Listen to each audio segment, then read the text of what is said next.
Jennifer is planning to surprise her ex-fiancé for Valentine's Day since she wants to patch things up with him. She's the last one to leave the office, and so is Guy. He also seemed to be dressing up for some occasion and leaves. Jen is already inside the elevator when Guy asks her to stop, and she does so. They engage in a fun banter as both of them seem to be carrying gifts for other people. Guy notices a scratch sketch on the elevator and shows it to Jen. It seems to be a picture of someone who is trying to get out of a box. Suddenly, the elevator causes a commotion and stops. Both of them are shocked as the elevator seems to be stuck. Guy tries to use the call button, but no one replies. Jennifer asks him to ring the alarm, and he does so, but it is of no help. Jennifer figures that it is not a power cut since all the lights are working. Guy tries to open the door by force, but fails. They notice the camera and ask for help, but there is no one left in the office to witness the scenario. None of them has a network on their phone, so they cannot call anyone. Jen starts to panic as she is supposed to catch a flight. Seeing her distress, Guy tries to make some conversation to make the mood lighter. A long time passes, but no one comes to help them. That's when a plan comes to Guy's mind. He asks Jen to climb on him and check the ceiling for an exit. She tries her best to find the emergency exits, but there isn't one. An hour passes, and Jennifer loses all her cool. But she soon realizes that it is of no help and calms down. Finally, they introduce each other with their formal introductions. Jennifer is thirsty, so Guy offers her some water. But she has a corkscrew with her, so they decide to open his wine bottle. He also mentions being hungry, so she offers him some chocolates. A couple of hours pass, and she is in a lot of pain as she needs to pee. Guy says that he will turn to another corner and she can pee on his coat, but she disagrees. He suggests she be in the empty bottle, and having no other way, she agrees to do so and relieves herself. After that, she says that she has officially lost her flight. A couple of hours pass, and Guy tells Jen that nobody knew that he was working late, so no one will be coming to save him. Jen says that even her relationship status is dwindling, so there is really no one to look after her as well. She says that she really messed up with her fiancé, and they broke up, and this was her last chance to try to win him back. They start to drink to that, because there is literally no other way to escape the situation. Some more time passes, and now they have finally eased up in the situation. Suddenly, the light flickers, but it stops soon. Guy says that he needs to be honest about something. He says that he has noticed Jen previously and thought that she was a really attractive person, but he never dared to approach her. He also says that he did not want to tell her anything, as that might be a problem. But Jen says that she understands and is completely cool with it. They show each other the pictures that they have drawn and soon bond really strongly. They start to think about the topic that they should discuss and finally settle on sex. She asks him to tell a story about his freakiest hookup, but he is really shy, so she says that she's going to go first. She says that when she was a child, she went to the library with one of her buddies. They stumbled across an adult, and while reading it, they got intimate as she lost her virginity. It is Guy's turn to tell the story, and he says that in his previous job, there was a woman whom everyone found attractive. One day after an office party, she approached him, and he was completely taken aback. They went back inside his car and started to drive, but he stops telling the story as he gets excited. But he immediately backs off and apologizes for crossing the line. But she says that she does not mind, as he was just being honest. He says that he wants to kiss her and approaches her. They kiss, and the situation escalates further,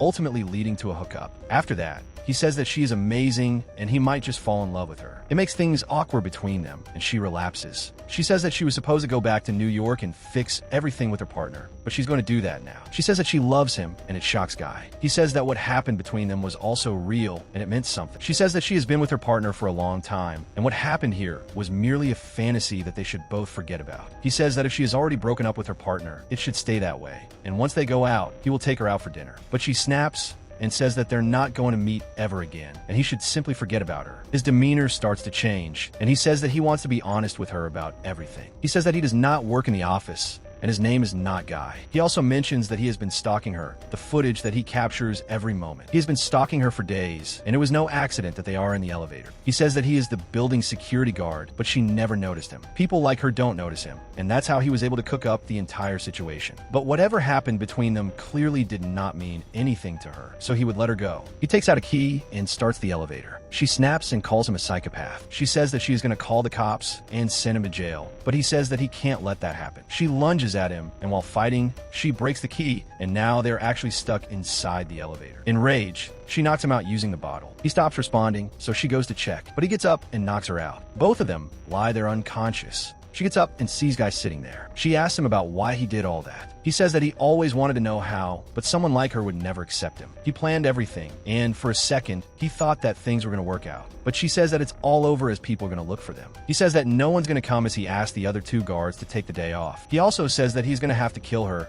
as he does not want to go back to jail. She figures that he has been in jail before. She calls him a psychopath, and he loses his shit. He takes out Yin's package and unwraps the gift. There's a shirt inside which he takes out and puts on himself. He then forces her to open the gift that he brought for her. She opens it and finds a cigar set inside. He takes out the utensils and starts to scare her with them. He wishes her a Valentine's Day and says that he would not let her go back to her boyfriend. After some time, he calms down and apologizes for scaring her. He promises her that he won't do that again. He also says that he wants to take her to a beach. Suddenly, he looks at the ceiling and a plan comes to his mind. He says that he can break through a panel, and when he does it, he achieves success. He tells Jin that he's going to go up and get help for her, but she stops him and says that she should be the one to get help. He refuses to trust her, but she says that she loves him and will come back for him. He finally believes her and helps her to get up. She goes up and shows him her middle finger. He loses his shit because of this betrayal as she starts to climb. But an idea soon comes to his head. He uses his belt to grab the rod of the ceiling and uses it to get up. She, on the other hand, can to the emergency exit and approaches it. But he has also started to climb up. She reaches the door and tries to open it, but before she can get out, he jumps and grabs her, and both of them fall down from there. After some time, she gets back in her senses and tries to figure out a way out. She lights a fire and tries to turn on the fire extinguisher. Guy says that it is of no help, but the fire extinguisher works. She says that it will alert the fire department, and they're going to come there to check. He tries to get up and approach her, but she kicks him away and ties him up using the shirt. She then takes out a pair of scissors and says that she is going to castrate him. But after a lot of begging, she lets him be. But this time, she is not going to take any chances with him. She takes out her phone and starts to record herself. She says everything that happened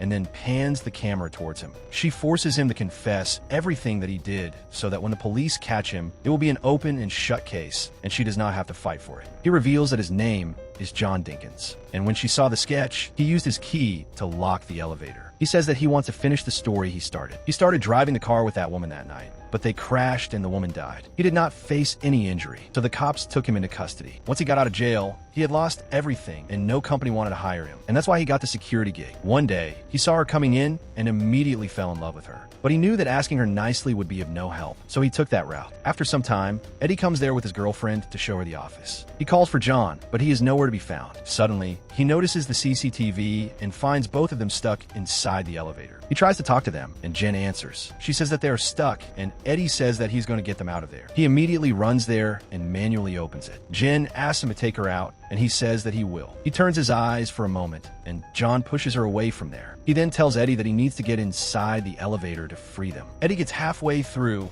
but John seizes the opportunity and turns the elevator on, which slices Eddie in half. He then knocks out Jen. After that, he puts her inside the trunk of her car. He washes himself and puts on his uniform. He then goes to the front desk and proceeds to delete all the security footage. That's when Eddie's girlfriend comes there and asks him if he has seen Eddie. He says no, and she proceeds to leave, but that's when he attacks her and finishes her off. He drives the car and goes to a secluded dumpster. He fills it up with gasoline. After that, he approaches the trunk and says that he never wanted it to go so far. He opens the door and finds her unconscious. He gets ready to set the fire, but that's when she gets up and knocks him out. She immediately runs towards the car and drives off, but she stops midway and starts to rush it backwards. John gets inside the dumpster to save himself, but she crashes the car there. She gets out and sees that his body is completely dismembered. She then sets fire to there and walks away. So that was the recap for the 2018 show Into the Dark Down. For more recaps like this, stay subscribed to the channel. And if you have liked this video, you may also like this.